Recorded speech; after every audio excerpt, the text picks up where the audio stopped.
Assertive থেকে exclamatory. Assertive যদি থাকে এক্সক্লেমেটরি করার নিয়ম আমি এই জায়গায় 4টা রুল লিখছি। রুল নাম্বার 1, অ্যাসারেটিভ সেন্টেন্সে অ্যাডজেক্টিভ অথবা অ্যাডভার্ব থাকলে গঠন হবে প্রথমে how plus adjective plus subject plus verb. 2 number রুলে লিখছি অ্যাসারেটিভ সেন্টেন্সে নাউন থাকলে, যদি নাম থাকে তাহলে গঠনটা হবে হোয়াট প্লাস ভার্বের পরের অংশ প্লাস সাবজেক্ট প্লাস ভার্ব।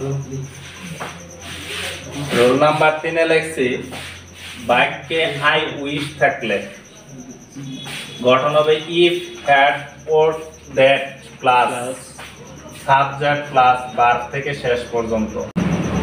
তো রুল নাম্বার 4 এ হলো বাক্যে রিজয়েক অবলিক রিগেট থাকলে গঠনটা হবে হুররা oblique alas plus subject plus verb থেকে শেষ পর্যন্ত।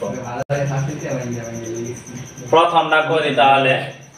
প্রথমটা অ্যাসারেটিভ সেন্টেন্সে যদি অ্যাডজেক্টিভ অথবা অ্যাডভার্ব থাকে প্রথমে কি হবে ও, পরে হবে অ্যাডজেক্টিভ। অ্যাডজেক্টিভ এখানে কি আছে বিউটিফুল,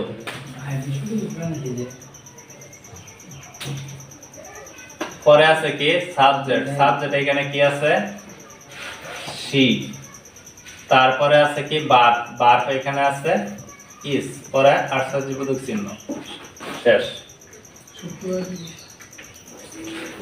অ্যাসারেটিভ সেন্টেন্সে নাউন থাকলে দেখো, নাউন থাকলে প্রথমে হোয়াট হবে, ভার্বের পরের অংশ সাবজেক্ট ভার্ব, আগের গঠনটাই। এখানে দা পদ্মা একটা নাম আছে, তাহলে গঠনটা প্রথমে গঠন অনুসারে হবে হোয়াট, তারপরে হবে ভার্বের পরের অংশ a big river, a big river, পরে আছে সাবজেক্ট। সাবজেক্ট কি আছে দা পদ্মা,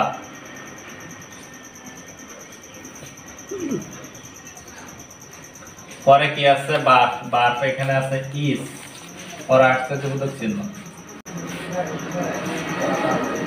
বাক্যে আই উইশ থাকলে গঠনটা হবে ইফ, হ্যাড, ওর, দ্যাট, পরে সাবজেক্ট ভার্ব থেকে শেষ পর্যন্ত।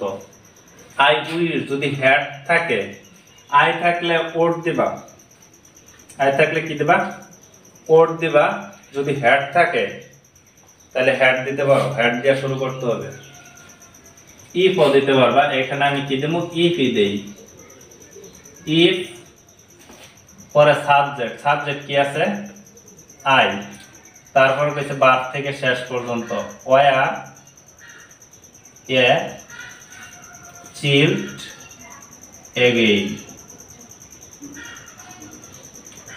পরে আশ্চর্যবোধক চিহ্ন। বাক্যে রিগেট থাকলে হুররা অথবা এলাস দেওয়া যায়, তাহলে আই রিগেট দা, দুইটা হয়েছে রিগেট দা বেবি ইজ ডেড, তাহলে প্রথম দিব কি হুররা, পরে আশ্চর্যবোধক চিহ্ন দিতে হবে হুররার সাথে। পরে দিবা যে সাবজেক্ট। সাবজেক্ট এখানে আছে দা বেবি, পরে ভার্ব থেকে শেষ পর্যন্ত ইজ ডেড, পরে শেষে ফুল স্টপ।